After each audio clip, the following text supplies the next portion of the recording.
Nothing will stop me from achieving my goal of killing everything. Batman, I wanted you to join me.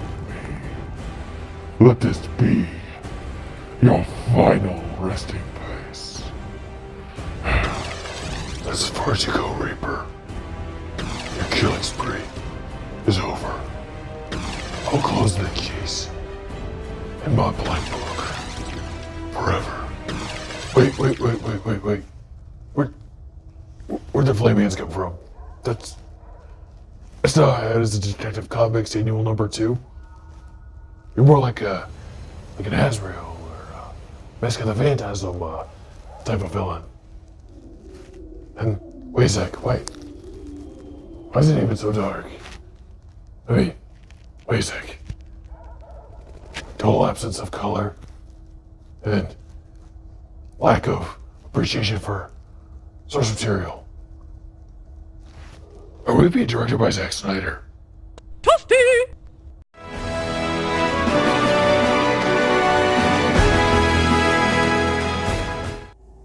Hello and welcome to Joe's Geek Show, the video series where we talk comics and Detective Comics Annual #2.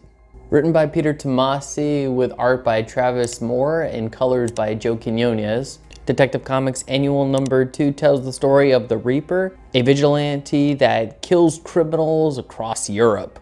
This of course catches the attention of Batman back in the US, where he looks inside his black case book because there was a very similar case back in his early years of Batman as he faced a villain known as the Reaper. However, as he details to Alfred, the Reaper was a man by the name of Judson Caspian who died in one of their encounters. This creates a mystery that Bruce wants to solve, and so he decides he's gonna go to the last known sighting of the Reaper, which is in Greece. While there, he does his billionaire playboy shtick with the fast cars and the beautiful women until he and Alfred are able to slip away and get cracking on the case. Batman decides to try and lure out the Reaper by using Alfred as bait, getting him in trouble with the locals, and sure enough, the Reaper does indeed show up, but then again, so does Batman. However, Batman underestimates the skill of the Reaper, who manages to get away. He and Alfred then rejoin at one of the Batman Incorporated caves, and Bruce is able to pinpoint where the Reaper is. Upon going there, Batman has another encounter with the Reaper, but this time manages to beat his foe. As it turns out, this version of the Reaper is nothing more than one of many copycats hired by the original Reaper's son, Julian Caspian, who has his own Reaper Incorporated, if you will. Batman then meets another Reaper, this one being known as Reaper Prime, that is actually quite far from human, has been experimented on, been upgraded in every possible way, therefore seems to be unstoppable. The Reaper Prime also has a bomb attached to himself, which he does detonate, and for a time, that doesn't even stop him. But of course, the flames do get to the Reaper Prime, who does die, as the rest of the house goes up in flames. Batman is left with the knowledge that this is, of course, one of many Reapers, and this entire thing is far from over. And I will say that I really enjoyed this comic book and I really enjoyed this story. I mean, for me, Peter Tomasi is definitely one of the best writers working at DC Comics right this minute.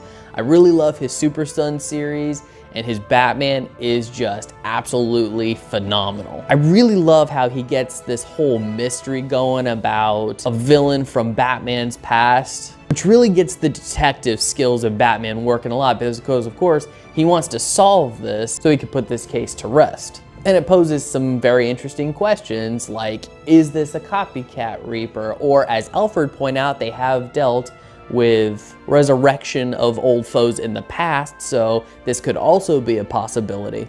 And I think that the Reaper makes a very interesting villain. I mean, to me, this really does feel like a character that's a cross between Azrael and the Phantasm from Batman Mask of the Phantasm. Because he's got the sleek red and black look like Azrael, but he's also got the sickle on the hand, sort of like the Phantasm. I also really enjoyed the dynamic of Alfred and Bruce in this issue because it's always nice to see Alfred also getting on the front lines, helping lure out bad guys to solve cases. and it just lets you know that his role is definitely more than just butler, making him a valuable asset to the Bat family. You also have the art by Travis Moore and the colors by Joe Quinones, and these two artists together, boom, just makes a very colorful and sleek looking book that is just as much of a visual treat as it is a writing treat. I'm going to grade this book a 10.0. I absolutely enjoyed this book from beginning to end. And if you've already read this book, I'd love to know your thoughts about it. Please leave your comments in the comment section below. And if you really enjoyed this video, I hope you'll consider subscribing, liking this video, and sharing it with some friends.